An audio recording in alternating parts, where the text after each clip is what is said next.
Welcome to another awesome edition of What the Flick. We're going to do 3 segments today. Number 1, Brooklyn's Finest, that's coming out.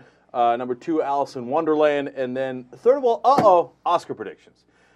Just a quick little preview for you. I have made up my mind about the Oscars and who should win, and I'm going to come strong with those opinions. Hey. And furthermore, in one of the reviews today, we're going to have a massive disagreement.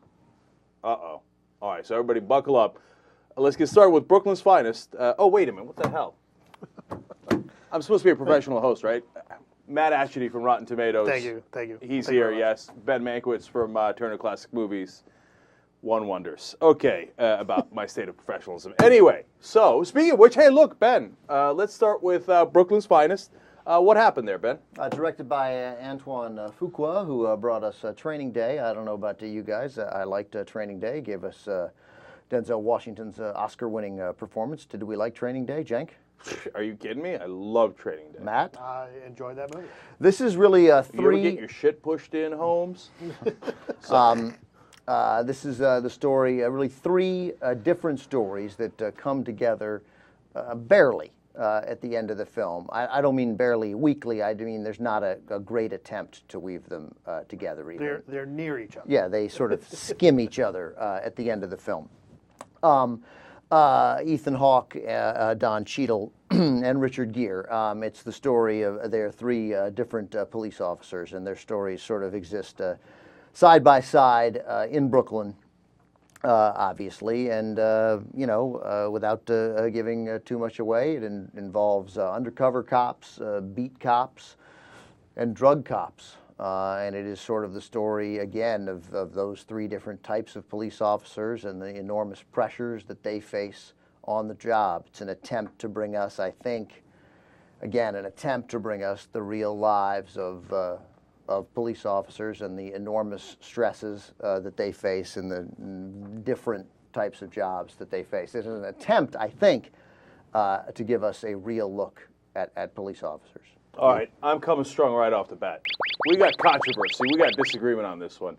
I love this movie. It was my favorite movie this year. What are we, in February? Okay. It's going to go in my top 10. There's not going to be 10 movies that I like better than this. I thought it was, to use the worst cliche in the world, edge of my seat.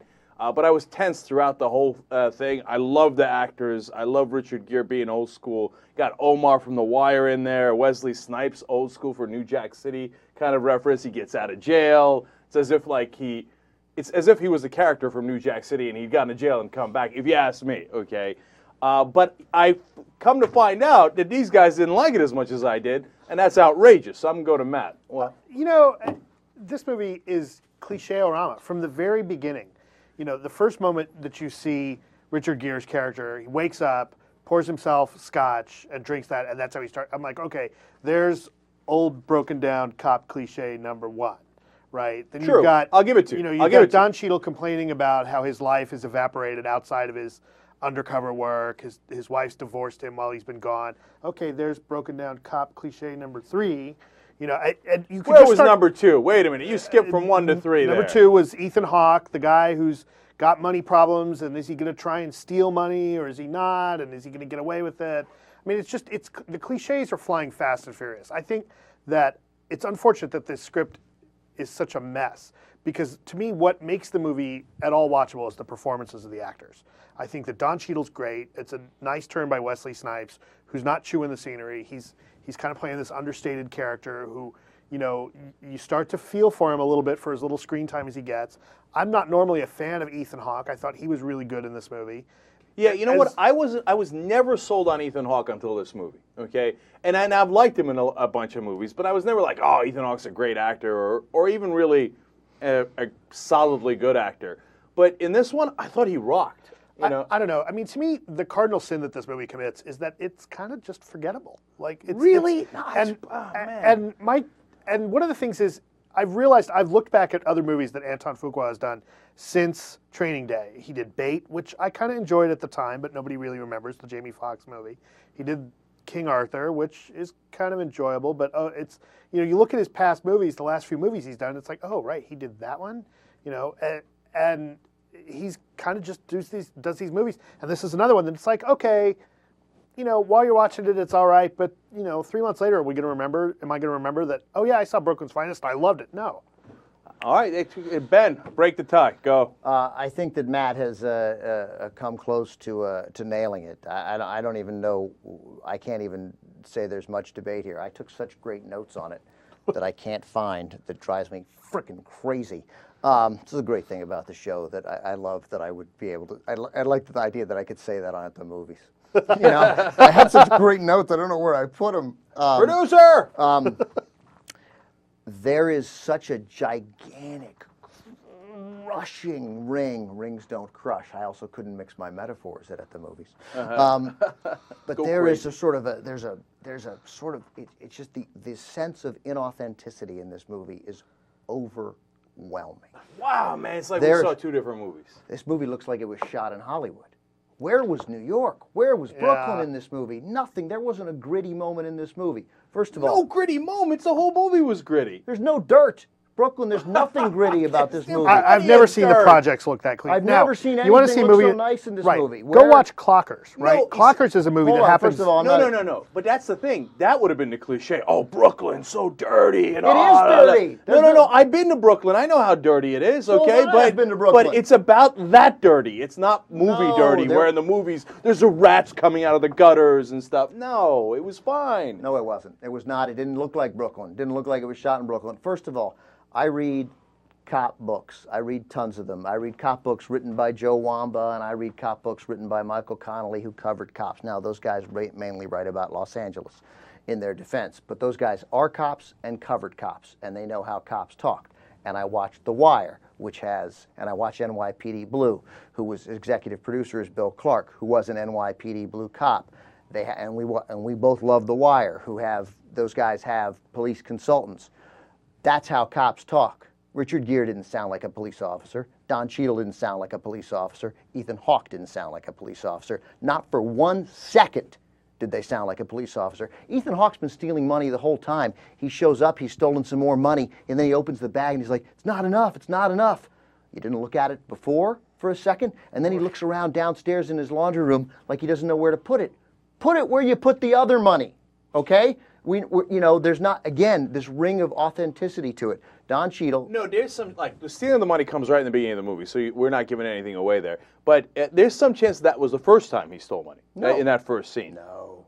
Because he's been stealing money for some time. That was my feeling about it, that he'd stolen it for some time. But okay, fine. Okay, it's the first time. I'll give you that one. That one's fine. Okay, but I get the feeling he's been stealing it for some time because he's, again, been saving up for the house. He still doesn't have enough. All right, let me do one last thing with you guys here. Look, I thought that the characters were more complicated, right? Like, for example, Ethan Hawke, he's clearly a very bad guy, but he's not. But it's not so clear. As with all bad guys, he loves his family. But it's the cliche version of complication. Like, okay, we're not going to just make it obvious that he's on the take, that he's stealing money. It's like, well, we got to give him it's script writing 101. It's like, let's give him a reason that he needs to steal money. There's no real complication. I know he's a good guy. Of course he loves his wife, and his wife's like, you're a good man. I know he's a good man. No, he's stealing money from drug dealers to try and buy a house. He's only a good guy. Right, and you don't need the whole speech that's like, well, we're worth more money to them dead than we are alive. Yeah, it's right. like, all right, I if like somebody that says speech. that, they're going to die. Too clear. No subtlety. None. No subtlety. And wait, I'm not done. And here's what else they get wrong. And again, am I wrong about Brooklyn? Maybe I'm wrong about Brooklyn. But here's what cops in New York call precincts. Not the 65th precinct. They call them the 6-5 and the 1-4 and the 2-3. And it's easy to get right, and they got it wrong. Consistently. They got everything wrong about cops. And the guy giving the speech at the beginning, the duty officer, his lame speech about we're here to help those who can't help themselves. Look, cops are good guys. I got it. They don't talk that way on a daily basis. And the young cops don't make fun of the 22-year veterans. Burnout. They revere the 22-year veterans consistently. So the cop dialogue. That was the only part that they were all lame. Every conversation between every cop was lame. Like the new cop, a new cop comes on and says, all my life, all I've wanted to do is be an officer. All right, well, you might as well mark that guy off the list. He's going to be dead by the end it's true. of the It's like Star Trek guy wearing a red shirt. Exactly. Of course he was dead, and then all of a sudden, but the way they presented him dead is like they stick a flyer up. They're like, oh, this guy got killed. When a cop gets killed in the line of duty, they don't find out about it by posting it up Everybody, I'll give but you that's one it. other one Hold on on, that one thing though, real quick, because that said, every conversation, I didn't. First of all, Don Cheadle, great actor. He's not hard enough to be a cop. I didn't believe he was a cop. There's a softness to Don Cheadle that I didn't believe he's an undercover. Right, cop. I mean, hanging out with the hands. Don Cheadle is too soft and is such a great actor, but I don't believe him as a cop. Right, I like don't- I'd buy Wesley Snipes coming in and Yeah. being a guy hanging out with drug dealers, right? And I But bought- Don Cheadle, a guy like that, you feel like would get eaten alive. when he played a bad guy in Out of Sight, there was like this edge, this humor to him Right. that made it work. I didn't buy one cop conversation. The entire movie, not one, zero, zero, zero, zero. So wildly inauthentic, horrible script, terrible. That said, I liked all the characters. So oddly, as the movie went along, I'm writing down, I don't believe anything, nothing. But you know what? I actually, by the time the movie's over, you know what? I sort of care what happens to these guys. So in the end, I don't really hate it. I don't believe it, and then this is inauthentic, but I do care. I'm interested to see how it turns out. All right, so let me wrap things up. First of all, right when we thought Antoine Fuqua, the director, was going to hate this review more than anyone else, and then it turns out Don Cheadle hates it more than anyone else because he's like, soft hands. How did I get soft hands? All right. Anyway, Not hands, softness to his face. I is know. something. I'm adding that. Look, I went nuts. I gave it a 9.2. Okay. All right. geez, No. I don't you're- care. Bring it. I know it. you don't care. All right. Hold on. What they're this not skews telling your you. numbers for the rest of the year. Okay, no. What they're not telling you is, look, there's another underlying theme in this movie, which is the little guy getting crushed. And it's an overwhelming sense throughout the movie that whether you're a cop or a robber, whether you're black or you're white, that things are gonna steamroll you anyway, right? And there's this fatalism to the movie, which I thought was a great theme. Yes, it's been done in movies before, but almost everything's been done in movies before. And to me, it felt really cool, and it was tense. And if I was going to say go to a movie at all this year, I'd say go to that one. What's it at the tomato meter, Matt? Tomato meter, it's in the 30s. Yeah, 35. So most of the critics are saying that it's not a good movie. All right, so most of the critics are you know, wrong, it turns out. Okay, so what'd you give it, Matt? Me personally, I give it a 5. I think that really the movie is kind of a mess. I think that by the end of it, it's surprising. It actually doesn't go the cliched direction I expected it to go. Right. And really, the performances to me are what save it. Its And- performances are pretty good. You end up caring about the characters. Script blows. You care about the characters. Right. Average. Right. All right, and Ben, what'd you think? 5 gets better as it goes along. Care about the characters. Okay, so we got a 5, a 5, and a 9.2. What does that average out to? You guys brought it down, or maybe I brought it up to a 6. you brought I it up. brought it You brought up to a 6.4. Okay, so Yeah. there So it goes. there's my 5. Yeah.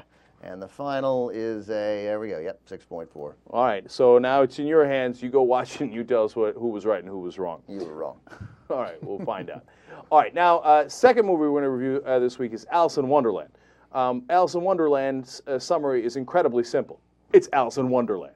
Okay, that's what happened in the movie. It's, of course, Tim Burton's version of it, so everybody has white faces, a lot of powder on it. Johnny Depp acts a little crazy, and so does Helena Bonham Carter. Every single Tim Johnny Burton. Depp and Helena Bonham Carter are in a Tim Burton movie? Yeah, I know. It Shocking. seems shocking. Wow, that is weird. Now, having Well, said now to be clear, let's give the movie its due. It takes place something like 14 years after Alice's first trip to Wonderland. It's not a sequel to the original animated film, but it's her second trip back, and it's, yes, that's the only slight twist. And it's kind of changed into somewhat of a coming of age story, and it's definitely Tim Burton's gothic take on that world. Right, so Alice is a little bit more grown up, so some of the characters are kind of sexually into her. So that's a slight twist, but not much. But Right. The bad guy's like, "Hey, how you doing, sweetheart?" So which you don't get in the original Alice in Wonderland. So there's that little bit of twist. Now, I came into this movie thinking that I was going to despise it. Okay, I don't like Tim Burton movies. Okay, I don't know. Maybe as a critic, I'm supposed to say, well, within the genre. Or I don't care. I don't like it. Every one of them looks the same to me. Okay, and Johnny Depp acts exactly the same. He's a great actor, but not in Tim Burton movies. You can take like 8 different Tim Burton movies that Johnny Depp's in, and just take Johnny Depp's character and put him in the other movies, and it'll work just fine, because he acts like the crazy guy with the white face in. Okay, all right. That's my opinion. But having said that. Right, because Edward Scissorhands and Ed Wood are the same guy because they're both named Ed. No, but Edward Scissorhands, if you put him in Alice in Wonderland, you're like, kind of. Okay, instead of having a funny hat, he has funny fingers. So Ed Wood a little different. Yes, obviously. A little. Okay. And then All right, don't make me go through all the Tim Burton movies. All right, but having said that, you know what? It was Alice in Wonderland, and Alice in Wonderland is freaky and crazy. And if you're going to do a freaky and crazy movie, I guess you get Tim Burton to do it, right? And so in the end, I was, funny enough, a little pleasantly surprised. I'm enjoying the Alice in Wonderland story, and okay, I got Jabberwocky, and I got Tweedledee and Tweedledum, and people are having fun. And at the end, I was like, okay, I didn't hate it. Look at that. For a Tim Burton movie, for me, that's a ringing endorsement. You know, the movie to me is okay. It's not great. It's not what I hoped for. I will start out by saying I am tired of seeing Tim Burton adapt other works. I want to see him get back into doing original stuff. I don't. I want to see him retire. Things like his Ed Wood story, Beetlejuice, and Edward Scissorhands. Like his original stuff to me, I want to see what's going on inside his head. I don't necessarily want to see a 2-hour movie that's his take on Alice in Wonderland. To me, you could wrap that up in 20 minutes. Show me the scenes, show me your designs, enough said. That's all I need to see. I mean, is this as bad as his Planet of the Apes? No.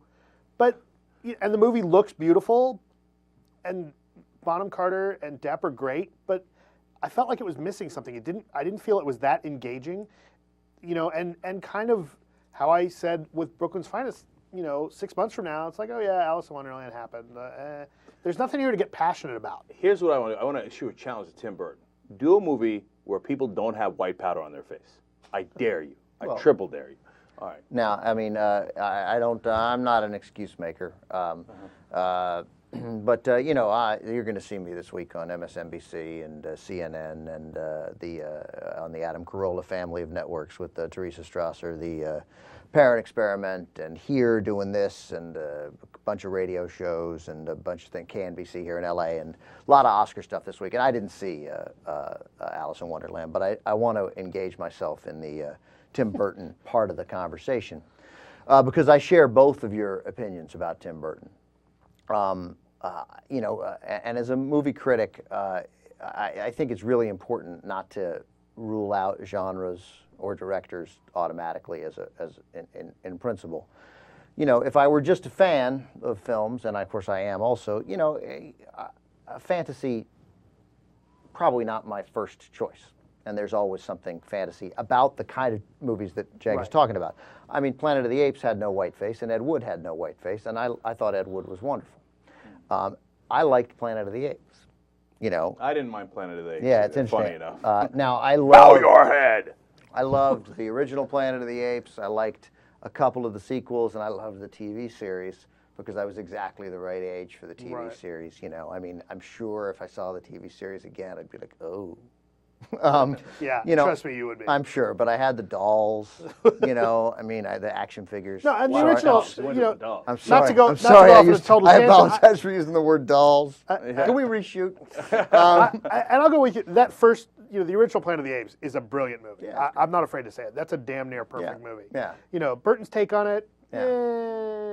There were just parts of it. I don't know. There were parts of it that I found. I don't know. I just, I liked being in the theater for it. I thought it was kind of cool. So, and there are things about Tim Burton I like, and I appreciate that everything looks so cool.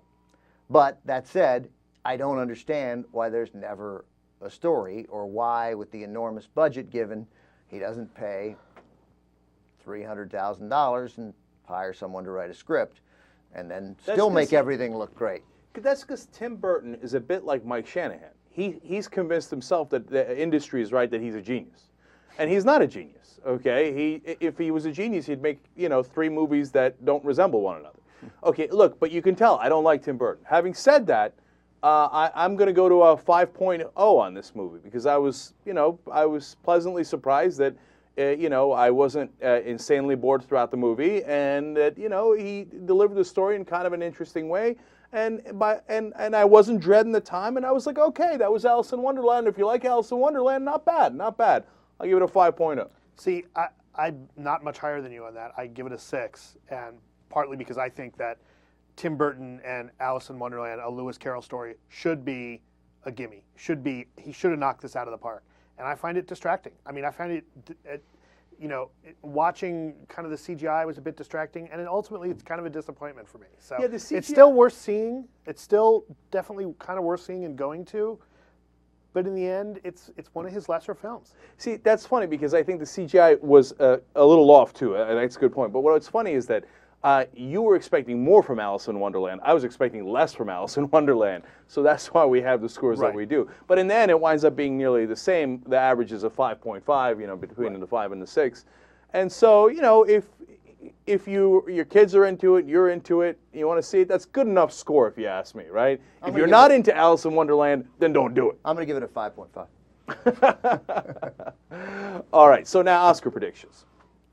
Obviously, the Oscars are coming up on Sunday, and we don't want to do all the categories. We're just going to do 6. In fact, we're, in essence, going to do 3 because the 3 are incredibly simple. Yeah. Ben, what are our Oscar locks? The 3, let's start with those 3 acting categories, and I don't think there's a lot of dispute about that. And if you look at the Vegas odds, these are the What the Flick Oscar locks. Best Actor, Jeff Bridges. Best Supporting Actor, Christoph Waltz. And Best Supporting Actress, Monique. You can take those to the bank. Those 3 are going to win. And certainly in the Best Supporting Actor and Best Supporting Actress categories, they unquestionably deserve those. Those 2 performances are outstanding. And I don't think that anyone would argue that Jeff Bridges deserves that actor Oscar too, and everybody will be happy. Those 3 people are going to win. All right, so that'll help you with your pool a little bit. Yeah. Now, the slightly more controversial ones are Best Actress among the biggies, Best Director, and Best Picture. So let's start with Best Actress.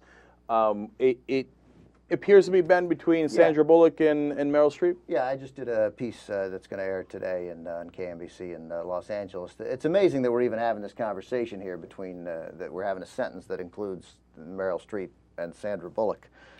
16 nominations there for Between Meryl the 2 of Streep. them, and they're all Meryl. Right, 16 nominations. 15 before this year, 15 nominations between the 2 of them, Meryl Streep and Sandra Bullock. So it really is probably a 2-person race between the 2 of them. No way to know for sure, but Meryl Streep for Julie and Julia, and Sandra Bullock for The Blind Side. I think that the favorite right now, you'd have to bet 200 basically to win 100 on Sandra Bullock, and 100 to win 200, more or less, on Meryl Streep. And I think what tips the balance there is that that's the only nomination that Julie and Julia got. Yeah. The Academy didn't see fit Anything to honor else, it anywhere else. And I think that counts against it. I think it's too bad that we mentioned that Stanley Tucci didn't get nominated for that. But anyway, I think the only thing that would hurt, that would hurt Sandra Bullock in this, that would keep her from getting a win here, is that she's won everything else.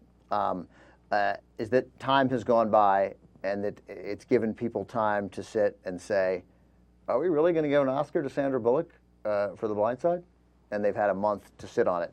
And, I just wonder whether they'll rethink that. All right. And there's some injustice in Meryl Streep going 2 for 16. Like, she should be 5 for 16, abstractly. Yeah, look, here's the thing. I'm not going to do a prediction. I'm going to do what I think who should win, right? And I saw both movies, obviously, and I thought Meryl Streep was excellent in Julie and Julia. And I'm not necessarily a Meryl Streep fan. Everybody's a Meryl Streep fan, but I'm not, like, obsessed or anything like that. But I saw the movie, and I'm like, God, that was fantastic. And she made the whole movie, right? So that, and Blind Side, Sandra Bullock was all right. She's pretty good, okay? I think the only reason we're having a conversation, and the reason Sandra Bullock might win, is because they're tired of giving it to Michael Jordan. They get bored every once in a while and give it to Karl Malone. Right, but Michael Jordan was, in essence, the MVP every year. I didn't know Michael Jordan was nominated. So it should be Meryl Streep, but it won't necessarily be. I personally think that it's going to go. I can't tell you who should get it, but I think that it's going to go to Sandra Bullock. I think that, for a couple different reasons. I think partly because Julie and Julia didn't get any other nominations. And I think that the Academy, kind of as we mentioned when we talked about nominations, I think the Academy is going to choose to honor the fact that she's willing to and able to successfully break out of the mold. She's only ever really played these ingenue, young, romantic lead type characters. It's like, oh, okay, she actually can do a different type of role. Big deal that she did Crash in 2004. I think that helped her a lot. Carey Mulligan should win for An Education, but I think Sandra Bullock's going to win. All right, now Best Director is very, very controversial. We got basically James Cameron, Catherine Bigelow, and Quentin Tarantino. They seem to be the main contenders, obviously, here. Everybody's talking about Cameron versus Bigelow, but Tarantino's definitely still in it. I'll start off on this one. I think we're going to look back and say, where's the question? Of course it's James Cameron. I mean, he does this, what is now an epic movie, an almost legendary movie in Avatar, in its success alone, right? But if that success if I thought it was unmerited, then I say, okay, who cares, right? But, I mean, it was a breakthrough directorial work. He revolutionized, the 3D, as everybody talks about over and over again. And it's not just because it's hype. You go to watch it and you're like, damn, that blew me away. Best director. We're having a conversation about Catherine Bigelow. I loved Hurt Locker. But it was a normal movie. I mean, and God bless her. It was great. But no. James Cameron. Are you saying should or will? Should. As who will? you know that stuff better than I do. Who do you think is going to win? She's minus 600. To win? The Vegas That's odds crazy. Vegas odds have moved overwhelmingly to her. It was much closer a week ago. So Vegas thinks they must know it's rather overwhelming that she's going to win. That's Shakespeare in Love over Saving Private Ryan. Oh, I disagree. I disagree. I absolutely disagree. Why do you disagree? You don't see the breakthrough nature of Avatar? Oh, I absolutely do, but I don't think that diminishes what she did with Hurt Locker. And for that matter, I think that what was so Tarantino actually we he shouldn't is the neglect least, that. No, he's not. He's the third pick, but they're I all actually think really that long. there's something to be said for what Tarantino did, because I think looked at a certain way, what Tarantino does in Inglourious Bastards is almost as revelatory. Maybe not the revelation, but the idea that that he's not going to let history dictate what his characters can get away with. No, absolutely. And you could make a real argument from Tarantino, and I might even agree with you, okay? Because it's not, look, it's one thing to do a technological breakthrough. It's another thing to do a breakthrough of ideas as a director. So I think you can make a great case for Tarantino. I just don't see the case for Bigelow. It was just a really good movie. Well, I'll put it to you this way then. Do you think that Cameron could have done with that script what Bigelow did with it? Without putting any of the giant effects in, without having people, Could he add any Na'vi to the script or no? Well, but that's the thing. Could he tell a human, could he... I don't think that great CGI, I don't think that, okay, he had the toys and he spent a long time on it. I don't think that makes it... No, but it reached people. I mean, and we talked about it when we did the review. I mean, it was something that struck a chord in people, and that's why Cameron's enormously successful. Well, but I think that's more about... But I think that's more about the world he created than the characters. Right, but that's also being a director. Yeah, but it's not like... I mean, if you want to look at technical achievements and movies that really affected people, people came out of Star Wars in love with those characters, right? People not just were quoting, but they wanted to meet Han Solo. People, more so than Avatar. More, in Avatar, the characters honestly are kind of forgettable, right? Mm-hmm. Like, yeah, okay, they're big blue aliens, but do you remember the names? That's a great case for Tarantino, because those characters are not forgettable, right? Right. Well, but I think that with what Bigelow does is she really gets you inside these guys' heads, right? Or if not gets you inside their heads, really shows you somebody doing a job that would be alien to 99.99% of us. It's a good debate. It's a good debate. That's a really excellent point about Star Wars. He didn't win. Yeah, well, again, you look back on it and go, what the hell? Why didn't he win? That's crazy. Well, should Star Wars have won? Probably so, right? I mean, should E.T. have beaten Chariots of Fire? Yeah. Arguably, probably should have. Yeah, I mean, come on. Maybe we'll look back and maybe Avatar should win, but it doesn't look like it's going to. All right, so now let's go to Best Picture. And then we have the similar argument of Avatar or Hurt Locker, or maybe it's a wild card because there's 8 other movies in there, right? Now they've gone to 10 movies. Well, it's an interesting scoring system, and a scoring system that probably hurts Avatar.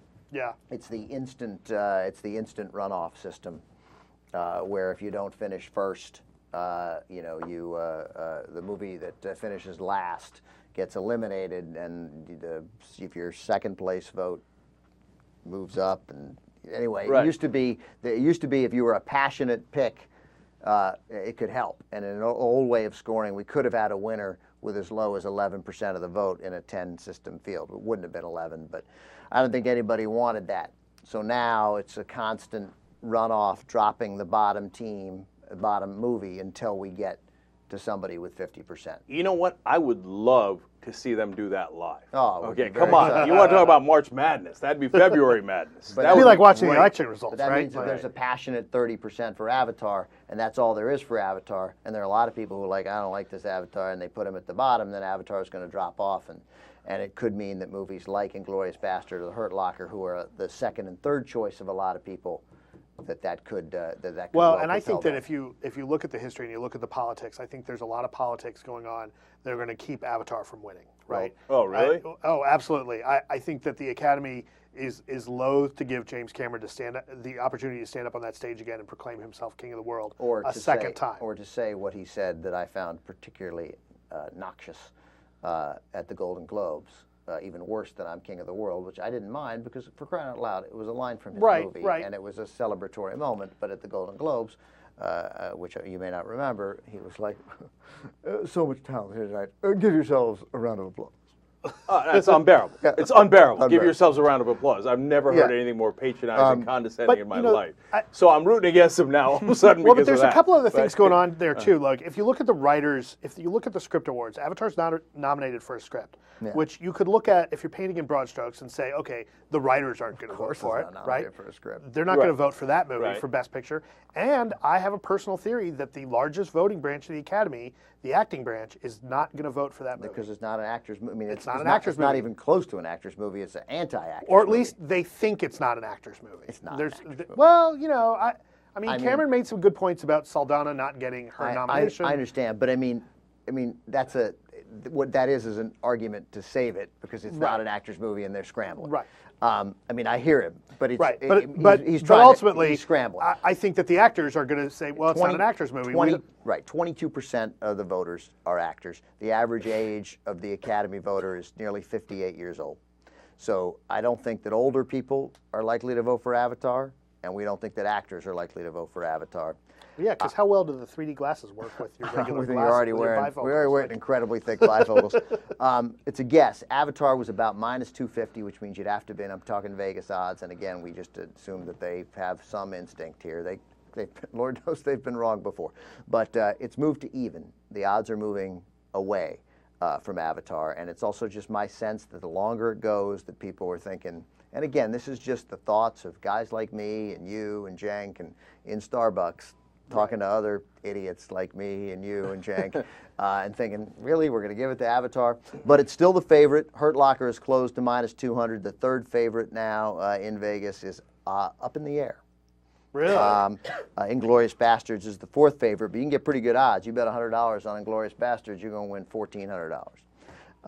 Up in the air, you're going to clear $800. So I think that, and Hurt Locker, oh, by the way, I'm mistaken here. Excuse me, I'm sorry. Hurt Locker's the favorite, -200. Hurt Locker has moved in as the favorite, so sorry. Right. Well, and I got to tell you, if it was, if you were to ask me which one I wanted to win, I actually would love to see Bastards take it. Me too. I would love to see Oh, it. you too, huh? Well, I'd love to see Inglourious Bastards win. all right. Funny enough, after all this, it's a clean sweep. I think for me, it's definitely Inglourious Bastards. And if in between Avatar, which you can't argue with its success, right, and it's going to be remembered, et cetera, although I didn't love it nearly as much as Inglourious Bastards, and Inglourious Bastards, which I think was a great job of directing by Tarantino, great writing, great movie overall, best movie of the year for me. If in between those, a Hurt Locker or an Up in the Air comes and steals it, it's a crime. Hurt It's Locker a crime. won't be Don't a let it steal, happen. No, Hurt no, Locker's Hurt not a steal, Locker's though. a That's- really, in no really way is good a movie. steal. It is nowhere near Inglourious Bastards. No, it's near Inglourious Bastards. No, it's just a solid movie. Inglourious Bastards, you remember. Now, those are our opinions. We'll see what happens on Sunday. Thank you for joining us next week. Filling in for me, Christy Lemire, AP film critic, and we will see you at Friday at 5 o'clock Eastern next week.